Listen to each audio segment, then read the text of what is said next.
जय सीताराम। दर्शन का उद्देश्य हमेशा से ही प्यारे साथियों दुखों से छूटकर निर्बाध और अनंत सुख की अनुभूति करना रहा है। और इसीलिए आप देखें कि विश्व के जितने भी आस्तिक दर्शन हैं उनका मूल उद्देश्य, उनका अंतिम उद्देश्य एक ही रहा है, और वह है कि जो सत कल्याणकारी और सुंदर तत्व है उसकी प्राप्ति, क्योंकि उसी से हमारा और आपका और पूरे जो है जगत का कल्याण संभव हो सकता है। अतः दर्शन का जो प्रतिपाद्य विषय है प्यारे साथियों, वह मेरी दृष्टि में सत्य ही है।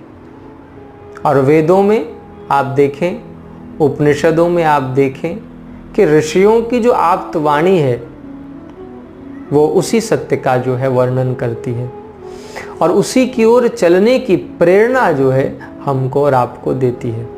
अस्तो माँ सद्गमय, तमसो माँ ज्योतिर्गमय, मृत्योर्माँ अमृतम गमय। इस तरह दर्शन जहाँ एक और आप देखें कि यथार्थ और वास्तविक तत्व के जो है बोध की बात करता है, वहीं अगर हम बात करें साहित्य की, तो साहित्य दर्शन की उस अवधारणा को बड़े ही रचनात्मक ढंग से अभिव्यक्त करता है, और जन जन के सम्मुख जो है वास्तविक और यथार्थ तत्व जो वास्तव में आप देखें कि अप्रकट है उसको प्रकट कर देता है, उसके सामने बिल्कुल ला करके खड़ा कर देता है। यानी साहित्य व्यक्ति के भीतर की जो सोई हुई संवेदना है, हमारी जो सुप्त संवेदना है, उन संवेदनाओं को जागृत करते हुए जो है उसे जो है लोक में जो है प्रत्येक जड़ और चेतन के भीतर ईश्वर का दर्शन, ईश्वर का अनुभव जो है साहित्य करवा देता है। तभी गोस्वामी जी कहते हैं कि जड़ चेतन जग जीवजत सकल राममय जानी, बंदों सबके पद कमल सदा जोरि जुग पानी।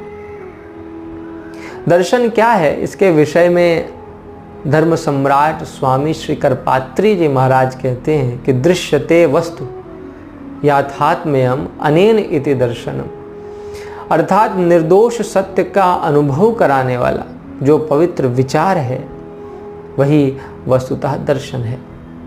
और यह कहना जो है अतिशयोक्ति नहीं होगी प्यारे साथियों कि विचार को पवित्र करने की जो उत्कृष्ट विधा है वह साहित्य ही है।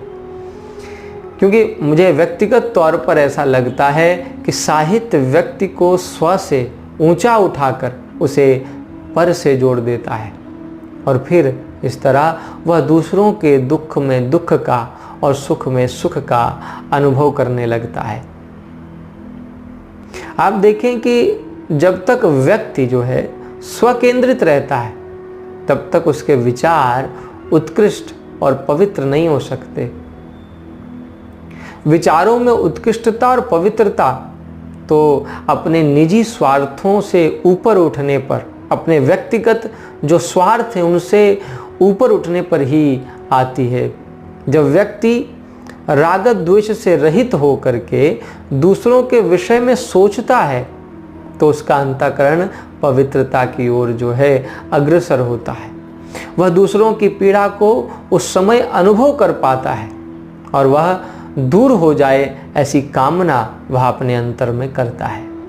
इस तरह उसकी वही कामना फिर आप देखें कि उसे जन जन में जो है ईश्वर का बोध कराती है, उसका अनुभव कराती है।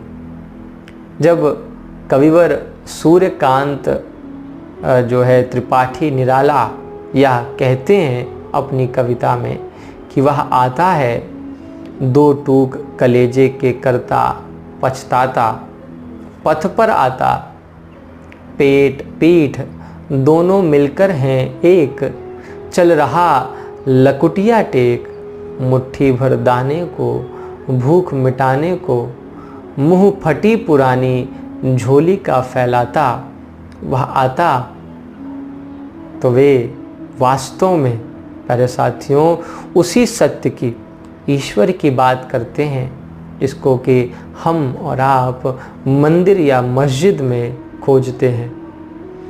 वह हमारे सामने झोली फैलाता है, भरी आँखों से हमें निहारता है और आशा बांधे मुट्ठी भर दाने को वह हाथ पसारता हुआ जो है लौट जाता है। किंतु दुख की बात है कि हमें उसमें ईश्वर नहीं दिखाई पड़ता, किंतु निराला जी को उसमें ईश्वर दिखता है, सत्य दिखता है। पूज्यपाद गोस्वामी श्री तुलसीदास जी लिखते हैं कि अस प्रभु हृदय अछत अभिकारी, सकल जीव जग तीन दुखारी। यानी कि कितने आश्चर्य की बात है कि ईश्वर सबके भीतर ही विद्यमान है, लेकिन फिर भी हर आदमी गरीब है, दुखी है। इस तरह गोस्वामी जी भी आप देखें कि उसी ओर संकेत करते हैं जिस ओर कविवर निराला का संकेत है कि आदमी गरीब और दुखी जो है इसीलिए है क्योंकि वह जो वस्तु भीतर है उसकी खोज बाहर करता है। और बड़े दुख की बात है कि वह बाहर तो ईश्वर को पूजता है, किंतु सजीव होकर जो ईश्वर उसके सम्मुख खड़ा है उसकी वह उपेक्षा करता है, उसे कष्ट देता है। इस तरह प्यारे साथियों आप देखें कि दर्शन जो है जिस सत्य के कण कण में विद्यमान होने की बात करता है, साहित्य उसी सत्य का अनुभव कण कण में हमको और आपको कराता है। दर्शन विचार देता है तो साहित्य उन विचारों को स्पंदन देता है। एक हमें सत्य की खोज में प्रवृत्त करता है तो दूसरा उस सत्य को हमारी भावनाओं और संवेदनाओं के माध्यम से जीवंत कर देता है। फिर साथियों मुझे आशा है कि इस चर्चा से, आज की इस चर्चा से आपको एक नवीन दृष्टिकोण जो है मिला होगा। इस विषय पर आप क्या सोचते हैं, आपका क्या विचार है, हमें ज़रूर कमेंट के माध्यम से बताएं। आपसे फिर मुलाकात होगी ऐसे ही किसी गंभीर और रोचक विषय के साथ। तब तक के लिए जय सीताराम।